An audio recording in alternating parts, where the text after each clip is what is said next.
السلام علیکم جی. تو یہ ہے wild king of white eight M کی fantasy white by Muniba Khalil and it's episode number 60.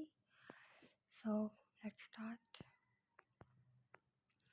رومان کی آنکھ کھلی تو سب سے پہلی نظر اپنی باہوں میں بے سود پڑی ہانیہ پر گئی. اس کے ہونٹوں پر مسکراہٹ چھائی. پھر ایک نظر گھڑی کو دیکھا جو صبح کے 10 بجا رہی تھی.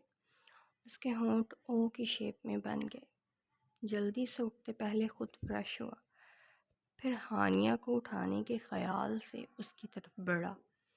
وہ ابھی تک اپنی تھکاوٹ سو کر اتارنے کے موڈ میں تھی.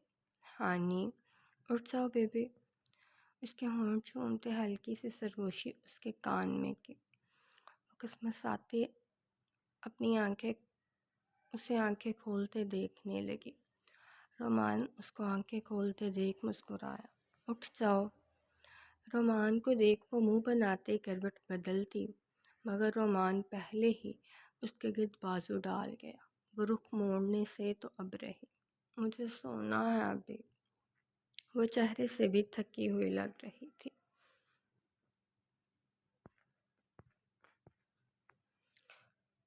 میں باہوں میں اٹھا کر واش روم میں چھوڑ کر آؤں گا. رومان کو گھورتے وہ اٹھی. رومان اسے پرسکون کرنے کو دور ہو گیا. اس کے وجود پر صرف رومان کی شرٹ تھی. وہ اسے دیکھا جو چہرہ موڑے کھڑا تھا. وہ جلدی سے بیڈ سے نیچے پاؤں رکھتے واش روم میں بھاگ گئے. جیسے رومان نے اسے پکڑ لیا تو چھوڑے گا ہی نہیں. وہ نفی میں سر ہلاتے اس کے کپڑے ہینگ کرتے خود اس کی پیکنگ کرنے لگا. جبکہ اب پھر چہرے کے تاثرات بدل گئے. جس چہرے پہ مسکراہٹ تھی اب اس پر بھی ناگواری اور غصہ سا چھا گیا. جبکہ ہانیہ جانے کے بارے میں مکمل فراموش کر چکی تھی. وہ اس بات کو ہی بھول چکی تھی. ہانیہ فریش ہونے کے بعد دیکھا تو کپڑے لائے ہی نہیں تھے. اس نے پھر جیسے ہی باہر بڑھایا تو کپڑے لٹکے محسوس ہوئے. وہ لب دبائے انہیں کھینچ کر اتارتے مسکرائی. وہ مسکراتے نیچے آئی مگر وہاں رومان کو بیگز کے ساتھ تیار کھڑے دیکھ اس کی رنگت بدلی. ایک طرف خاموش سا خیام کھڑا تھا. رومان انم کے ہاتھ پکڑے اسے کچھ کہہ رہا تھا. ماما ہم چلتے ہیں, فلائٹ کا ٹائم ہو چکا ہے. ہانیہ کو نیچے اترتے دیکھ کر کہا. بابا. وہ خیام کے پاس آیا. اس کے جانے سے پہلے ہی اس کے سینے سے لگ گیا.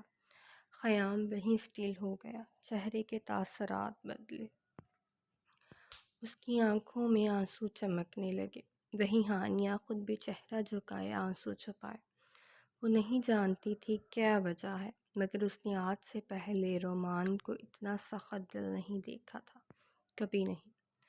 اب تو جیسے وہ پتھر بن چکا تھا جس پر کسی مار کا اثر ہی نہیں ہو رہا تھا. سوری بابا, میں اچھا بیٹا ثابت نہیں ہو سکا. کہتے ہی وہ خیام کو چھوڑ اپنے آنسو صاف کرتے بیگز لیتے چلا گیا. اس کے پیچھے ہانیہ بھی گئی. وہ رومان کی نظروں کا دکھ پہچان چکی تھی. وہ اسے اکیلا نہیں چھوڑ سکتی تھی. بیٹی کو رخصت کرنے سے زیادہ بیٹے کو رخصت کرنا مشکل ہوتا ہے. انم تم چلی جاؤ.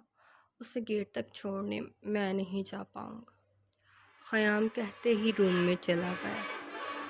انم نے دوپٹے کے پلو سے آنسو صاف کیے.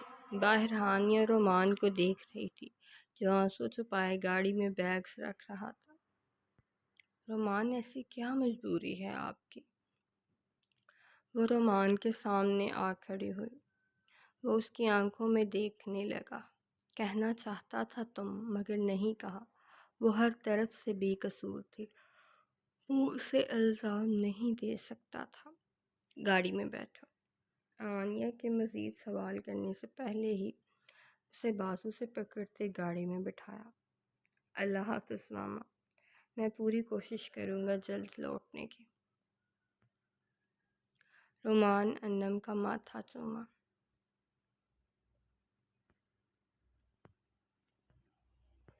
ماتھا چومتے اسے گلے سے لگایا۔ انم بھی جواباً اس کا ماتھا چوما اور وہ چلا گیا۔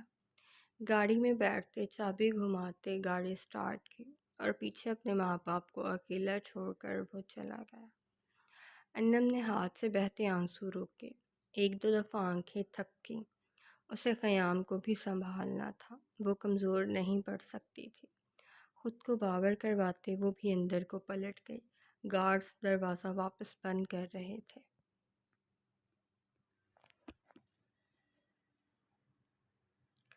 منسا کب سے اٹھی تھی وہ بالکل بھی نہیں جانتی تھی، بس جب سے اٹھی تھی سامنے لیٹے ظہیر کو نظروں میں بسائے ہی تھی۔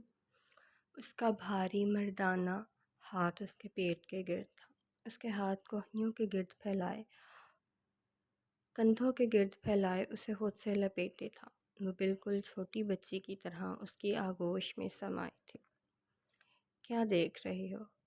اچانک نظریں کھولتے اسے دیکھا جو اسے نہار رہی تھی۔ تم آنکھیں بند رکھو، جیسے پہلے لیٹے تھے ویسے ہی لیٹے رہو، ڈپٹ کر کہا۔ ظہیر مسکراتے اس کو باہوں میں بھرے کروٹ بدلی۔ وہ دونوں دائیں سے بائیں جانب ہو گئے۔ تم کچھ زیادہ ہی حکم نہیں دے رہے؟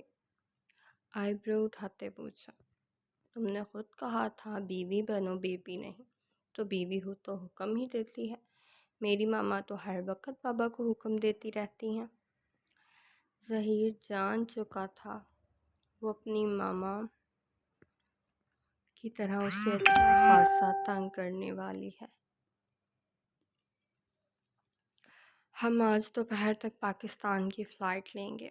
ظہیر نے اس کے تاثرات دیکھے۔ مجھے گھومنے کا بہت شوق ہے، تم مجھے پورا پاکستان گھماؤ گے نا؟ اس کی سوچ کے بالکل الٹ سوال آیا۔ ظہیر اس کی گال تھپکتے مسکرا دیا۔ آئی لو یو۔ منسا اسے گھورا۔ یہ پہلا اعتراف تھا محبت کا، وہ بھی اس کے سامنے، شادی سے پہلے اور بعد دونوں میں پہلا اعتراف۔ تم مجھے گھماؤ گے ہر صورت۔ آئی لو یو پر ٹرکا نہیں سکتے تم مجھے۔ ظہیر اس کی باتوں پر اسے مضبوطی سے سینے میں بھینچنے سے مسکرایا۔ ضرور، مگر ابھی اٹھو۔ ظہیر اسے چھوڑا۔ وہ خود بھی اٹھا۔ وقت بہت ہو چکا تھا، دونوں کو فریش بھی ہونا تھا۔ میں کپڑے پریس کرتا ہوں، تب تک تم فریش ہو لو، پھر میں فریش ہو جاؤں گا۔ وہ ظہیر کی گال چومتے جھٹ سے واش روم بھاگ گئی۔ وہ مسکرا دیا۔ کپڑے نکالتے، پریس کرتے اور تیار ہونے میں دونوں کو آدھا گھنٹہ لگ گیا۔ بغیر بازوں کی پنک کلر کی قمیض اور شلوار، ایک کندھا پر دوپٹہ ڈال رکھا تھا جبکہ دوسرا ویسے ہی نظر آ رہا تھا۔ ظہیر نے پکڑتے دوپٹہ پیچھے سے پھیلا کر دیا۔ اس طرح سے اس کے دونوں بازو چھپ گئے۔ اب ٹھیک ہے، اب چلو۔ منسا مسکرا دی۔ اسے لیتے وہ نیچے آیا جہاں کھانا ریڈی تھا۔ وہ ہنستے مسکراتے ان کے ساتھ رات کی طرح باتوں میں کھانا ختم کر گئی۔ ظہیر اور احمد کے کہنے پر وہ جانے سے پہلے ایک دفعہ ماما بابا کو ملنے کے خیال سے وہاں سے نکلی۔ میں سوچ رہا تھا تم جانے کے نام پر واویلا مچاؤ گے۔ گاڑی چلاتے اسے اپنی سوچ سے آگاہ کیا۔ کیوں؟ میں ایسا کیوں کرتی؟ ویسے بھی میں کون سا ہمیشہ سے یہاں رہی تھی، مجھے یہاں آئے بھی کچھ عرصہ ہوا ہے بس۔ ظہیر اس بارے میں نہیں جانتا تھا۔ فوٹو شاپ پر روکنا کہیں۔ ظہیر بغیر وجہ پوچھے ہی اسے وہاں لے گیا جہاں وہ کسی کی بڑی سی فوٹو فریم کروا رہی تھی۔ وہ بیٹھ کر اس کے ساتھ انتظار کرنے لگا۔ کچھ ہی دیر میں انہیں فوٹو مل گئی۔ اس کے پیسے اس کی جیب میں سے گئے، جبکہ وہ ریپر کے پیچھے چھپی تصویر دیکھنے سے قاصر تھا۔ اسے ساتھ نہیں لے جانا کیا؟ اس نے عمر کے گھر کے باہر گاڑی روکی۔ اس کے خالی ہاتھ جانے پر پچھلی سیٹ پر پڑی تصویر کا پوچھا۔ نہیں، یہ ریڈ روز کے لیے ہے۔ وہ ریڈ روز نہیں سمجھا، مگر اس کے پوچھنے سے پہلے ہی وہ سامنے سے آتے عمر کے گلے لگ گئے۔ عمر اسے ساتھ ہی اندر لے گئے۔ شان آ چکا تھا۔ جہاں اس کے تاثرات منسا کو دیکھ کر خوشگوار ہوئے، وہیں اس شخص کو دیکھ بگڑے۔ منسا ہی اسے سب سمجھایا جبکہ اس کا بس نہیں چل رہا تھا ہارون اور اس ظہیر نامی بندے کا منہ توڑ دے۔ شانت تمیز سے، میرا بہت خیال رکھتا ہے وہ اسے ساتھ لاتے وارن کیا۔ منسا کے لیے ہی وہ اس سے اچھے سے ملا۔ ہیرون کے لیے ریفریشمنٹ لے آئے۔ منسا ماں سے ملتے واپس بیٹھ گئی۔ ہیر اس کا چہرہ دیکھا، وہ حشاش بشاش تھی۔ وہ خوش ہوئی، چلو بڑا صحیح، مگر خیال تو رکھ رہا تھا اس کی بیٹی کا۔ کچھ دیر وہاں بیٹھتے ہیر کی ہدایات سنتے وہ نکلے۔ ظہیر تو لمبی سانس بھری، اب تو ساس کے ساتھ سالہ بھی مل چکا تھا۔ وہ تو سوچ کر رہ گیا آخر یہ سسر کیسے ان کے درمیان زندہ ہے۔ منسا اس کی حالت دیکھتے ہنس رہی تھی۔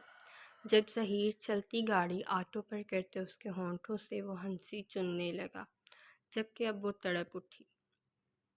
ظہیر شدتوں سے اس کی سانسیں پیٹتے اسے تڑپا گیا۔ وہ مچلتی اس کے کندھوں پر ہاتھوں سے مکے مارنے تک آ گئی، مگر وہ اس کے ہونٹوں پر دانتوں سے نشان چھوڑ کر ہی پیچھے ہوا۔ اس کے پیچھے ہوتے منسا سیٹ سے ٹیک لگائے لمبی سانسیں بھرتے سانسیں ہموار کی۔ پھر الیگزینڈر کے گھر پہنچنے تک وہ سانسیں ہی سیدھی کرتی رہی جو کہ اس نے بگاڑ دی تھی۔ مجھے تم سے اب کوئی بات نہیں کرنی۔ اپنے ہونٹوں سے بہتا خون صاف کرتے اسے گھورا۔ گاڑی کی پچھلی سیٹ سے وہ بڑے سائز کا فریم اٹھاتے آگے چل پڑی۔ ظہیر اس کے پیچھے ہی آیا، ہونٹوں پر مسکراہٹ تھی۔ گارڈز نے منسا کو تو جانے دیا مگر ظہیر کو روک لیا۔ ظہیر اسے بہت آوازیں دی مگر وہ چلی گئی۔ کچھ دیر بعد الیگزینڈر نمودار ہوا، جس نے گارڈز کو اسے اندر بھیجنے کا کہا، جبکہ وہ معصوم سی شکل بنا گیا۔ اس کی بیوی بہت چالاک تھی۔ لگتا ہے ان مضبوط دیواروں کے پیچھے خزانہ چھپا رکھا ہے۔ الیگزینڈر اس کے ساتھ چلتے اس کی بات پر ہنس دیا۔ کچھ لوگ خزانے کی طرح ہی ہوتے ہیں۔ وہ اب اندر والا دروازہ پار کر گئے۔ سامنے ہی منسا لیل کے گلے لگی کھڑی تھی۔ تصویر شاپر میں لپٹی ہی تھی۔ ریڈ روز اور بلیک کنگ، یہ آپ دونوں کے لیے۔ ظہیر نے ریڈ روز پر لیل کو دیکھا، وہ واقعی سرخ گلاب تھی، مگر الیگزینڈر کے لیے اسے بلیک کنگ کا خطاب سمجھ نہیں آیا، مگر ابھی منسا جواب دینے کے موڈ میں نہیں تھی۔ الیگزینڈر اس سے فریم لیتے وہ ریپر اتارا۔ اس کے نیچے سے اس روز کی تصویر نکلی جب الیگزینڈر واپس آیا تھا اور لیل اسے نہار رہی تھی۔ وہ دونوں ایک دوسرے کے پاس بیٹھے تھے۔ بہت پیاری ہے، بہت۔ لیل مسکراتے اس کا گال چوما، جبکہ الیگزینڈر تصویر کو غور سے دیکھ رہا تھا۔ تصویر میں لیل کی اسمائل، اس کی آنکھوں کی محبت، سب بہت واضح نظر آ رہے تھے۔ الیگزینڈر ان دونوں کی پرواہ کیے بغیر تصویر اوپر کرتے اس میں نظر آتے لیل کے چہرے پہ ہونٹ رکھے۔ ویسے اب تصویر کا حق ادا ہوا ہے، منسا شرارت سے بولی، جبکہ لیل شرماتے سر ہی جھکا گئی۔ ویسے آپ واقعی ریڈ روز لگ رہی ہیں، نہ جانے یہ کیوں وائٹ روز کہتے ہیں۔ الیگزینڈر کو منہ بنایا جو تصویر رکھنے جا رہا تھا۔ مجھے وائٹ روز ہی پسند ہے۔ منسا بس نفی میں سر ہلا دیا۔ سکندر اگر آپ کو زہر پلا دیں تو آپ کہیں گی یہ اچھا ہے، منہ بگاڑ کر کہا، جبکہ ظہیر ان دونوں کو دیکھ رہا تھا۔ موسیٰ بھی اتنا جیلس نہیں ہوتا۔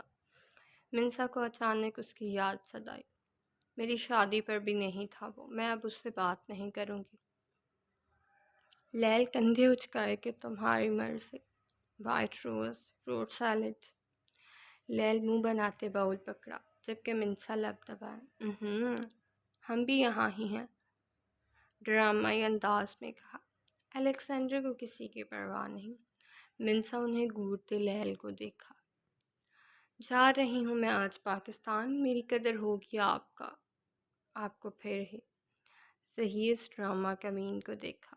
اچھی بات ہے، اس کی بات سنتے منسا نے برا سا منہ بنایا۔ الیگزینڈر نے بازو وا کیے، وہ اس کے پاس آ بیٹھے۔ الیگزینڈر کو چڑھتی مسکراہٹ دی، وہ سر نفی میں ہلا گیا۔ اپنا خیال رکھنا۔ لیل کی بات پر اس نے احمد کو دیکھا۔ وہ احمد رکھ لے گا۔ لیل اس کی نظروں کا مرکز دیکھا۔ الیگزینڈر کو دیکھا جو ان دونوں کو ہی دیکھ رہا تھا۔ اگلی لیلا مجنوں کی جوڑی۔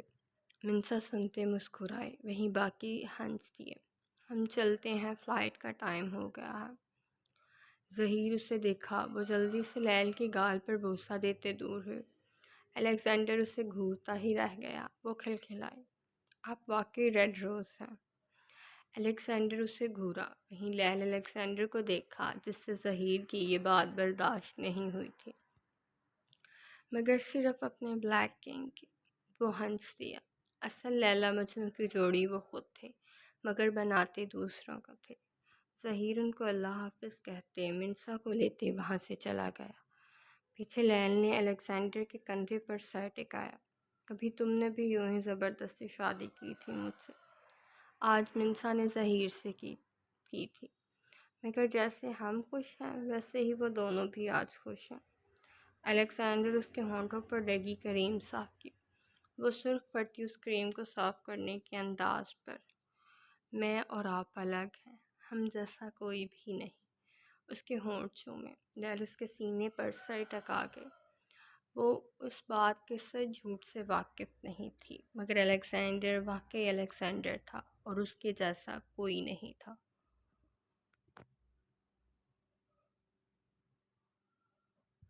واپس آتے ہی وہ سدرا اور احمد کے ساتھ فلائٹ کے لیے نکلے۔ ان کی گاڑیاں رینٹ پر تھیں، وہ ایئرپورٹ پر چھوڑ جاتے، وہاں سے گاڑیوں کا مالک گاڑیاں لے جاتا۔ منسا تھوڑی سی نروس تو تھی، مگر وہ بالکل نہیں جانتی تھی اس کی فیملی میں وہاں اور کون کون ہے، مگر اسے ڈر سا لگ رہا تھا اگر اس کی باقی فیملی نے اسے قبول نہ کیا یا وہ سدرا اور احمد کی طرح کھلے دل کے مالک نہ ہوئے تو۔ مگر اس نے ایک نظر ساتھ بیٹھے ظہیر کو دیکھا جو ہر 2 سیکنڈ بعد اس سے پوچھ رہا تھا کمفرٹیبل ہو کہ نہیں۔ کیا وہ اسے چھوڑ دیتا؟ تو جواب نہیں تھا۔ وہ اسے کبھی نہیں چھوڑتا، الٹا سب کو اسے قبول کرنے پر مجبور کر دیتا۔ ظہیر ابھی سویا تھا، وہ بھی اس کے بازو کے گرد ہاتھ ڈالتے، اس کے کندھے پر سر رکھتے آنکھیں موند گئی۔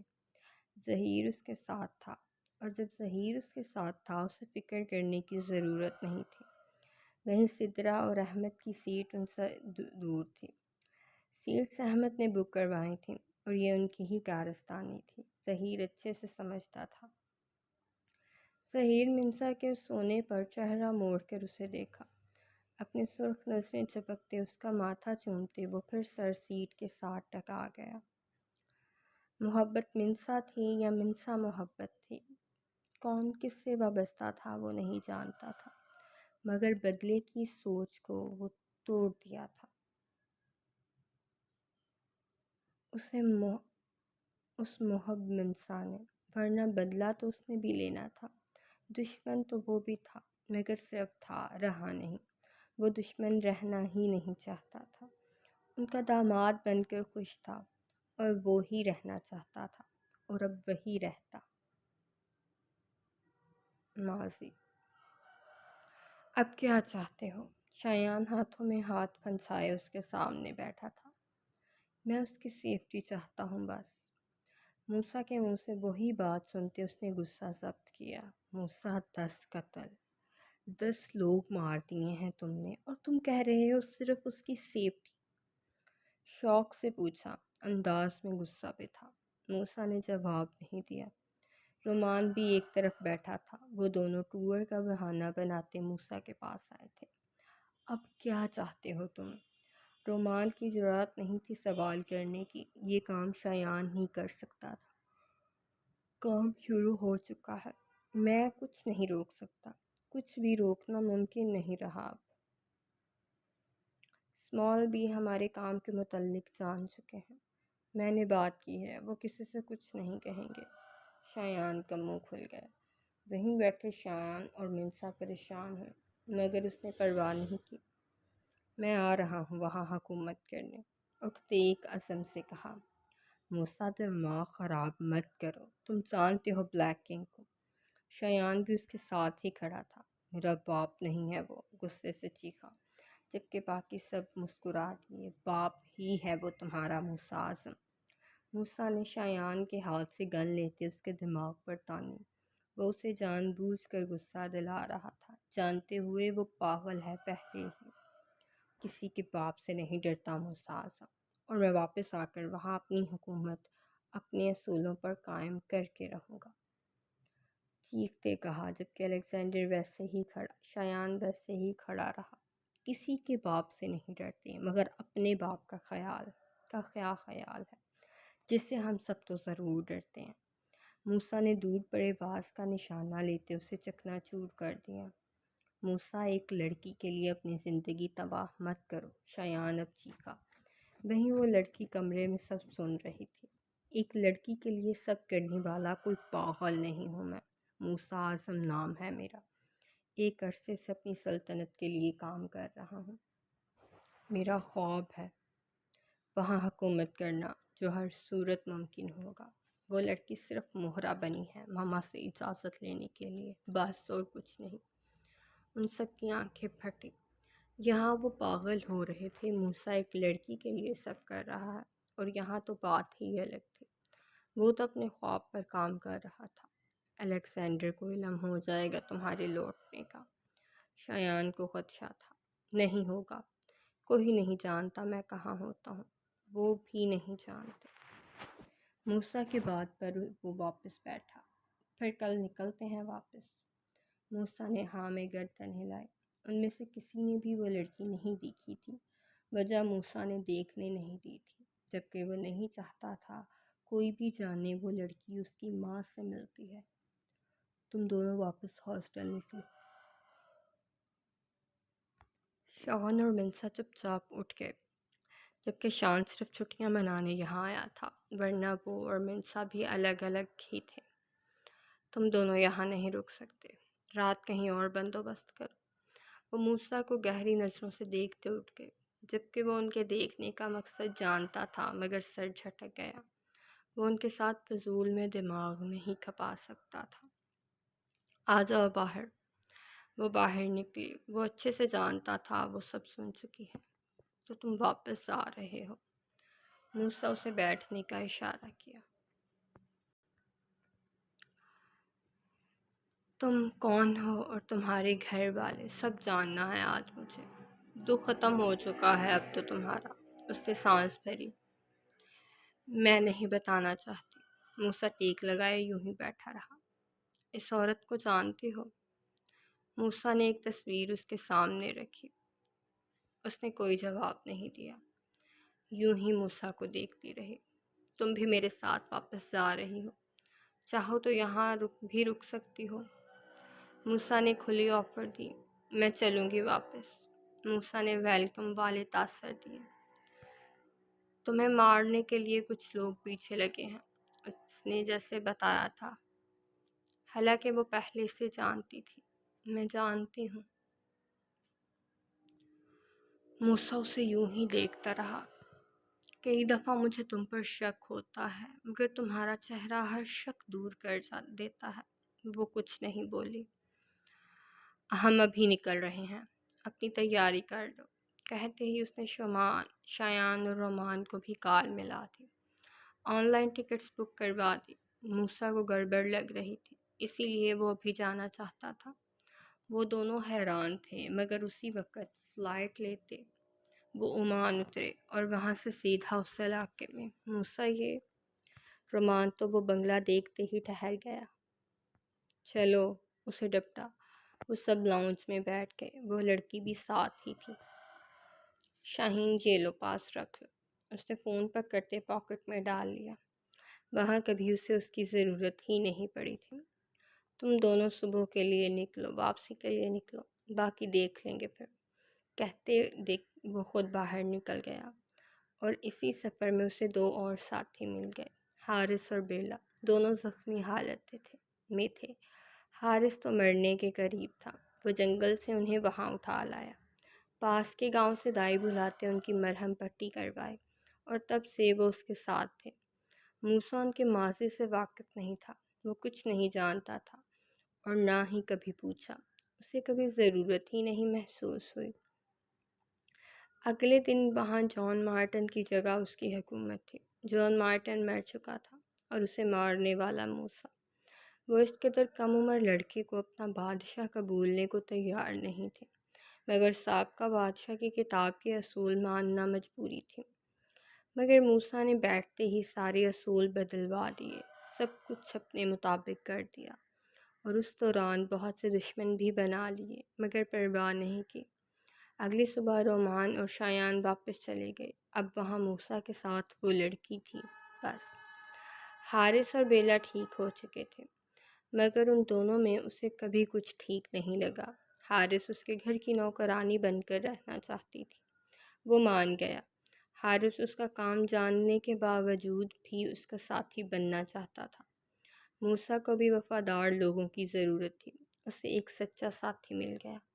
شایان اور رومان کی بھی اس سے اچھی بنتی تھی، اور اس طرح وہ بھی ان کا ہی حصہ بن گیا۔ شاہین، تمہیں اب یہاں سے نکلنا ہوگا، ان لوگوں کو ڈھونڈنے کے لیے یہ ضروری ہے۔ وہ دونوں آمنے سامنے بیٹھے تھے۔ میں اسے جانتی ہوں، موسیٰ اسے دیکھتے رہا، جس نے مسز لیل کی پریگنینسی کے ٹائم مس کیریج کروایا، جو مسز لیل کو مارنا چاہتی ہے، جو منہا کو بہکا رہی ہے۔ موسیٰ کے تاثرات یکدم حیرت زدہ ہوئے تھے، مگر وہ بیٹھا اسی انداز میں رہا۔ میں جانتی ہوں وہ اینا ہے، میں جانتا ہوں وہ اینا ہے۔ شاہین نے ہاں میں سر ہلایا۔ میں یہ بھی جانتی ہوں وہ کہاں ہے اور اب کس پلان کی تیاری میں ہے۔ موسیٰ اب سیدھا ہو کر بیٹھا۔ کہاں ہے وہ موسیٰ کے پاس ہوئی۔ میری ماں ہے وہ، میں نہیں جانوں گی تو کون جانے گا؟ موسیٰ کو اس کا پتہ جاننے میں جلدی تھی۔ مجھے مارنا چاہتی تھی وہ، میرے نکلنے پر وہ بھی نکلے گی، سامنے آئے گی ایک نئے منصوبے کے ساتھ۔ موسیٰ اس کی اگلی بات میں بہت دلچسپی رکھتا تھا۔ مجھے واقعی باہر نکلنا ہے۔ موسیٰ اب پھر اس کا پلان سنا۔ اس کی سب باتوں کو سنتے اسے بالکل بھی نہیں لگا یہ پلان فلاپ ہوگا، مگر کون جانتا تھا؟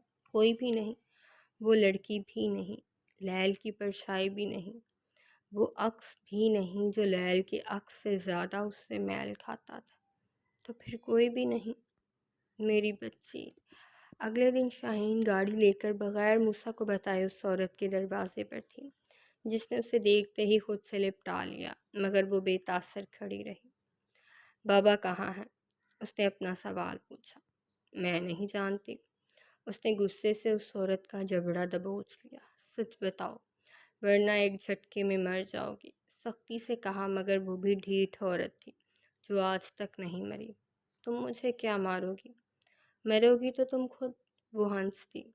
تم کبھی مجھے گناہ کہتی تھی، اور گناہ نہیں مرا کرتے، زندہ رہتے ہیں کسی نہ کسی شکل میں، کسی نہ کسی جگہ پر۔ پراسرار لہجے میں کہا۔ چھوڑو مجھے اور دفع ہو جاؤ یہاں سے۔ اسے دھکیل کر وہ دروازہ بند کر گئی۔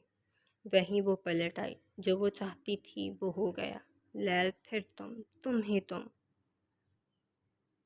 کیوں نہ کروں میں اس سے نفرت؟ وہ تم سے ملتی ہے، میری بدقسمتی سے ملتی ہے، مگر تم دونوں مرو گی، تم اور تمہارا عکس بھی۔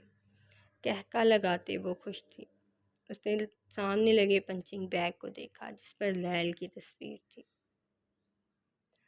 تم جیسی کوئی بھی زندہ نہیں رہے گی۔